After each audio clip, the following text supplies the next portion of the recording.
And behaviour, well and behaviour of a function की बात कर रहे हैं यहाँ पे हम।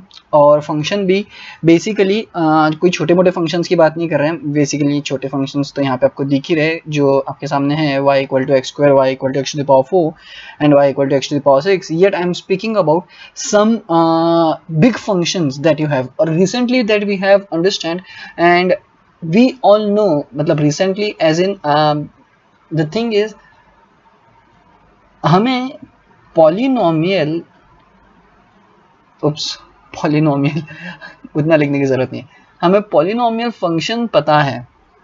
एग्जैक्टली हमें पॉलिनोमियल फंक्शन पता है और इस पॉलिनोमियल फंक्शन जो है, इतना बड़ा एक फंक्शन जो है, उस फंक्शन को अगर मेरे को ग्राफ करना है, यानी कि मैं एक ऐसा पॉलिनोमियल फंक्शन लूँ जो कि छोटा मोटा नहीं है लेकिन बहुत बड़ा है, जो कि हमने रिसेंटली हमारे वीडियो में सीखा है, that we have recently covered polynomial function. तो उसके बेसिस पे अगर मैं कोई एक फंक्शन लूँ f of x which is let's say x to the power 20 up to so on let's say 21, अगर कोई पॉलिनोमियल फंक्शन इतना बड़ा हो और अगर आपको इसका ग्राफ निकालना हो, well the traditional method that you have is you plot the x values and y values और आप निकाल लोगे, और आप डेफिनेटली निकाल लोगे। बस आपको x और y वैल्यूज पता करना होगा, x वैल्यूज पता करना होगा, आपको y वैल्यूज मिल जाएगा। It will take time, exactly it will take time, क्योंकि एक बहुत बड़ा इक्वेशन है जिसमें मिनिमम एटलीस्ट मतलब लेट्स से एटलीस्ट दो तो भी वेरिएबल्स और दो तो भी टर्म होगी, जैसे कि x टू द पावर 20 और 21, एटलीस्ट दो, एटलीस्ट वन भी बोल सकता हूँ मैं x to the power 20, but at least दो बोल रहा हूँ मैं अपने सिनेरियो में। इसका मतलब कि इसमें बहुत सारी टर्म्स आ सकती है, 15-20 एग्जैक्टली। और ये 15-20 टर्म अगर आपको मैं दे दूं इतने बड़ा इक्वेशन, और अगर आपको उसकी x वैल्यूज के लिए अगर आपको y वैल्यूज फाइंड आउट करना है तो इट विल टेक टाइम। सो हम क्या कर रहे हैं, हमने अगर पॉलिनोमियल सीखा है तो हमको सीखना है how to graph such big polynomials also. ये एक पॉलिनोमियल है जिसमें degree is 20। So in such case if you want to graph the polynomial जिसकी पावर इतनी बड़ी है, जिसमें इतने सारे टर्म्स हो, सो आपको उसको ट्रेडिशनल मेथड से ग्राफ करना इज हार्ड। बट यदि अगर मैं आपको बोल दूं कि यू कैन ग्राफ रफली आप उसको एक स्केच निकाल लो and you are done. So ऐसे समय पे you will be very excited and very relief from the hectic labour work that you will have to do calculating all the values. Exactly and यहाँ पे the very first thing that you need to understand for graphing the big polynomials is the end behavior of a function। अगर आपको end में पता है, अगर आप end behavior itself क्या suggest करता है कि function in the end कैसे behave करेगा, फंक्शन इन द एंड कैसे बिहेव करेगा। सो इतने बड़े पॉलिनोमियल को ना लेते हुए मैं छोटे पॉलिनोमियल्स को लेके आपको समझाने की कोशिश करता हूँ। सो मैंने ब्रेक डाउन किया दो अलग अलग पॉलिनोमियल्स में से, दो अलग अलग फंक्शन को, एक इवन फंक्शन जो कि आपके यहाँ पे सामने दिख रहा है स्क्रीन पे, और एक ऑड फंक्शन जो हम नेक्स्ट इसमें कवर करेंगे। सो अगर आपके पास में कोई पॉलिनोमियल है जिसकी हाईएस्ट डिग्री इवन है तो ऐसे समय पे एंड बिहेवियर कैसा होगा, और अगर आपके पास में पॉलिनोमियल है जिसकी हाईएस्ट पावर ही ऑड है तो ऐसे समय पे उसका एंड बिहेवियर कैसा होगा, हम उसको बाइफरकेट कर देंगे और accordingly we will understand the end behaviour of a polynomial function. So let's just move on to this. अगर आपका फंक्शन इवन है तो अगर आपका फंक्शन इवन है तो यहाँ पे एंड बिहेवियर की जब मैं बात करता हूँ तो I am strictly speaking about the end values for the output, the end values for the output as you move your x without any bound towards infinity, towards infinity. इसको कोई limit नहीं है, आप x की values इतनी छोटी करते जाओ, जितनी आपकी इसमें दम है उतनी छोटी कर दो, आपको y वैल्यूज क्या मिलेंगे वो आपको पता करना है। और आप जितना बड़ा आपके इसमें दम है, ताकत है, उतना बड़ा x वैल्यू लो, आपको y वैल्यू क्या मिलेगा आपको वो चेक करना है।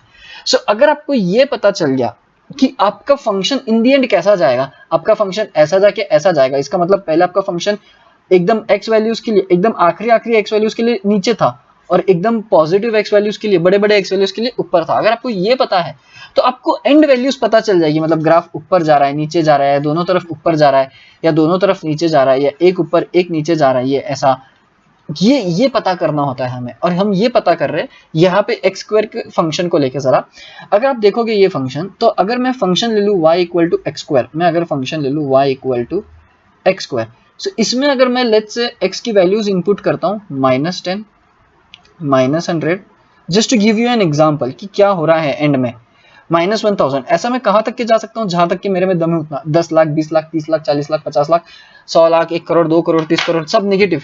कितनी भी लो आप, आपकी इसमें दम है उतना होगा क्या। अगर आप एफ ऑफ एक्स कंसिडर करते हो -10, ये y इक्वल टू है, मतलब ये एफ ऑफ एक्स ही है, ठीक है। अगर आप एफ ऑफ -10 करते हो तो आपको पॉजिटिव 100 मिल रहा है आंसर। अगर आप एफ ऑफ -100 कंसिडर करते हो तो आपको मिलता है आंसर अपना प्लस 10,000। अगर आप एफ ऑफ -1000 कंसिडर करते हो तो आपका आउटपुट मिलता है 10 लाख। अगर नोटिस करोगे आप वन थिंग, तो आप जितनी छोटी वैल्यूज ले रहे हो x के लिए उतना बड़ा आपका आउटपुट मिल रहा है, उतना बड़ा आपका आउटपुट मिल रहा है। सो यानी कि आप जितना आप x को छोटा करते जाओगे उतना आपको बड़ा y वैल्यू मिलते जाएगा। सिमिलरली अगर आप x की वैल्यूज 10 पुट कर दोगे, 10, 100 और 1000 पुट करोगे सो ऑन, तो आपको क्या मिलेगा अगेन 100, 10 के 10 लाख। क्यों? क्योंकि ये फंक्शन इवन है, इवन फंक्शन होने की वजह से हमको आउटपुट सेम मिल रहा है। इसका मतलब क्या, बड़े बड़े एक्स वैल्यूज के लिए भी आउटपुट क्या मिल रहा है, ऊपर की तरफ मिलते जा रहा है, बड़ा बड़ा। सो इसका मतलब ये हो गया कि अगर आपका फंक्शन जनरलाइज कर दूं मैं, अगर आपका फंक्शन यहाँ पे अगर आपका फंक्शन पॉजिटिव इंफिनिटी की तरफ जा रहा है, पॉजिटिव इंफिनिटी की तरफ, तो इसका ये मतलब हो गया कि इफ मेरा फंक्शन पॉजिटिव इंफिनिटी की तरफ जा रहा है as my x tends to minus infinity, ये एक बात हो गई। और मेरा फंक्शन अगेन पॉजिटिव इंफिनिटी की तरफ जा रहा है as my x tends to plus infinity, यही हमने यहाँ पे सीखा। सो इन दी एंड इसके लिए मतलब क्या हो गया, अगर मेरा एंड बिहेवियर में कंसिडर करूँ तो ये ऐसा है, इसका एंड बिहेवियर, इसका एंड बिहेवियर ऐसा है। बीच में क्या हो रहा है मेरे को उससे कोई लेना देना नहीं, एंड में क्या हो रहा है मेरे को वो समझ में आ गया। सो अगर इवन फंक्शन है और यहाँ पे नोटिस वन थिंग, ए क्या है यहाँ पे, ए पॉजिटिव 1 है, एग्जैक्टली मेरा ए पॉजिटिव 1 है। अगर मेरा ए नेगेटिव 1 होता, अगर मेरा ए नेगेटिव 1 होता तो यहाँ पे क्या हो जाता, मेरा ए नेगेटिव 1 होने की वजह से क्या हो जाता, the entire graph would have shift in this way, exactly downwards आ जाता।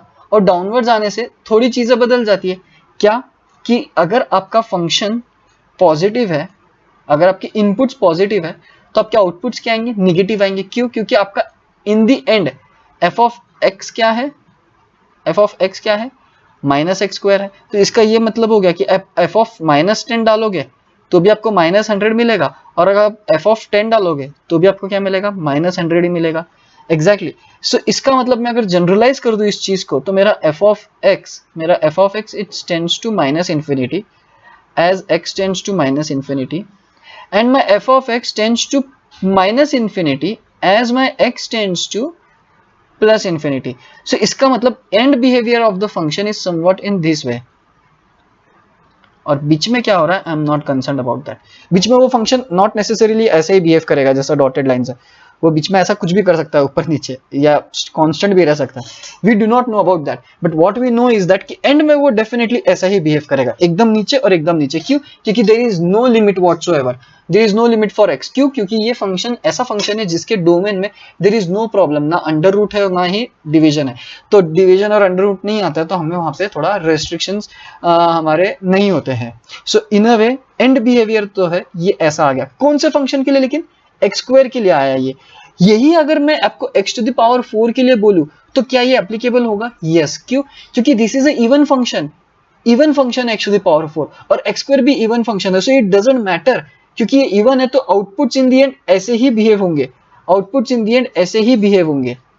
बस वो कितने, वो उतने तेजी से बढ़ेंगे, बट होने क्या वाला है इन दी एंड यही होगा जो x² में हो रहा था। एंड में वो ऊपर की तरफ जाएंगे या तो नीचे की तरफ जाएंगे, जो कि आप यहाँ पे देख सकते हो ग्राफ में, जो कि आप यहाँ पे देख सकते हो ग्राफ में, ऐसा ही। और सिमिलरली x⁴ के लिए भी होगा, x⁴ के लिए होगा। सो अगर मैं आपको बोलूं कि सारे इवन फंक्शंस के लिए ऐसा हो रहा है तो मैं जनरलाइज कर सकता हूं इसको, मैं जनरलाइज कर सकता हूं। क्योंकि अगर मेरा स्क्वायर के लिए सेम है, 4 के लिए सेम है, 6 के लिए सेम है, तो n in such a way that my n is even, x⁴n where n is even, subject to condition a matter करता है। a क्या है वो मैटर करता है, ठीक है ना। a पॉजिटिव है तो अपवर्ड फेसिंग आ जाएगा, a नेगेटिव है तो डाउनवर्ड फेसिंग आ जाएगा। सो अगर मेरा and behaviour of a function की मैं बात करूं और उसमें मेरा a x⁴n where n is even, तो यहाँ पे the end behaviour matches one of the following. एक तो ये होगा पहला, जो मैं यहाँ पे ये कलर में कर रहा हूँ, वो ऊपर की तरफ जाएगा। आई डू नॉट नो बीच में क्या बिहेव कर रहा है, सो मैं उसको डॉटेड लाइन से कर देता हूँ फिलहाल पैराबोला। या तो फिर दूसरा वो येलो, जो कि वो नीचे की तरफ जाएगा, नीचे की तरफ जाएगा कुछ ऐसा, कुछ ऐसा। क्यों? क्योंकि नेगेटिव आउटपुट्स मिलेंगे आपको, नेगेटिव फंक्शनल वैल्यूज मिलेंगे। Since we are talking about the end behaviour, we are strictly restricting ourselves with the end part only, not the middle part. We are not concerned with the middle part. और यहाँ पे हम concern नहीं करते हैं middle part पे, हम सिर्फ कंसर्न कर रहे हैं आउटर पार्ट एंड वैल्यूज पे। ओके, सो यहाँ पे आपको एक ही चीज ध्यान रखना है कि अगर आपका फंक्शन, अगर आपका polynomial let's say f of x है और आपका पॉलिनोमियल में लीडिंग टर्म इज इवन, अब ये इतना बड़ा फंक्शन हो जाएगा,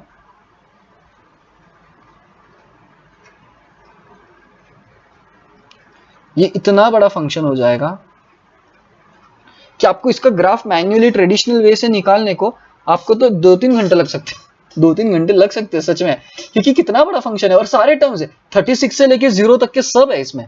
सो इतना बड़ा फंक्शन का अगर आपको ग्राफ निकालना है तो अगर आप एक ही चीज कर दो, 20x⁻36 कॉमन निकाल लो पूरे ग्राफ में से और इसको कुछ भी रहने दो, यहाँ पे शुरुआत 1 से होगी प्लस बीच में कुछ भी टर्म आएगा, इन दी एंड क्या हो जाएगा 31/4 इंटू 1/20x⁻36।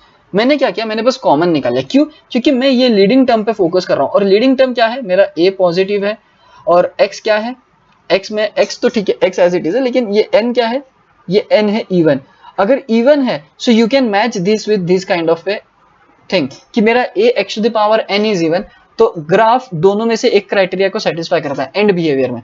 तो ये कौन से कैटेगरी में सेटिस्फाई करेगा, द फर्स्ट वन। क्यों? क्योंकि मेरा n जो है इवन है, लेकिन a मेरा पॉजिटिव है, तो a पॉजिटिव है तो I know for sure that what ever the graph will be, it will start from here and it will and it here somewhere. और बीच में क्या मस्ती करने वाला है वो बॉस मेरे को नहीं मालूम, बट वो ऐसा होगा इन दी एंड। सो मैं फिलहाल रफली मैं कुछ ऐसा कर देता हूँ, मुझे नहीं पता कैसा है, तो मैंने बस बीच में रैंडमली ऐसा निकाल के रख लिया। अगर आपको ये निकालना आ गया एंड बिहेवियर, एंड पॉइंट्स, आप बीच का पार्ट निकालने के लिए मल्टीप्लिसिटी सीख लो। मल्टीप्लिसिटी सीख लोगे तो आपको समझ में आ जाएगा। द थिंग इज कि हम मल्टीप्लिसिटी सीखेंगे, इसके बाद वाले में हम दूसरी चीज सीखने वाले, उसके बाद वाले में हम मल्टीप्लिसिटी सीखेंगे। मल्टीप्लिसिटी विल टेल अस कि बीच के पार्ट में क्या होने वाला है, मल्टीप्लिसिटी विल टेल अस बीच के पार्ट में क्या होने वाला है। But the today's topic is कि end behaviour for even function, for even polynomial कैसा रहेगा। पॉलिनोमियल इसलिए बोल रहा हूं क्योंकि आप पॉलिनोमियल में सब कुछ आ जाता है, लीनियर, क्वाड्रेटिक, सब सब सब। सो अगर आपको कोई ग्राफ करना है पॉलिनोमियल, वो भी इतना बड़ा, तो आप एंड बिहेवियर पता कर लो, बीच का पार्ट मल्टीप्लिसिटी के थ्रू पता कर लो, आप रफली स्केच कर सकते हो। And this was all about the end behaviour of even function. Now अभी भी खत्म नहीं हुआ है। The thing is that odd function के लिए बचा है, क्योंकि पॉलिनोमियल में power will always be even and odd. तो हमने इवन में डिस्ट्रीब्यूट कर लिया, अब ऑड में डिस्ट्रीब्यूट करके ऑड का कैसा है वो नेक्स्ट इसमें कंक्लूड करेंगे। और इन दी एंड मल्टीप्लिसिटी के पहले कुछ एग्जांपल्स भी देख लेंगे कि विल जस्ट रफली सी द एंड बिहेवियर, कुछ 2-3 एग्जांपल्स का कि कैसा एंड बिहेवियर होगा ऑड और इवन के लिए।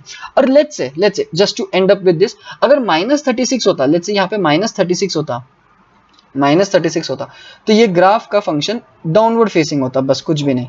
बाकी बीच में क्या हो रहा है वो मेरे को मालूम नहीं, इसलिए मैं ग्राफ भी नहीं कर रहा हूँ, बट डाउनवर्ड फेसिंग होता, मैं इतना कंफर्म बोल सकता हूँ क्योंकि मेरा इवन है तो वो सेकंड कैटेगरी में फॉल करता है।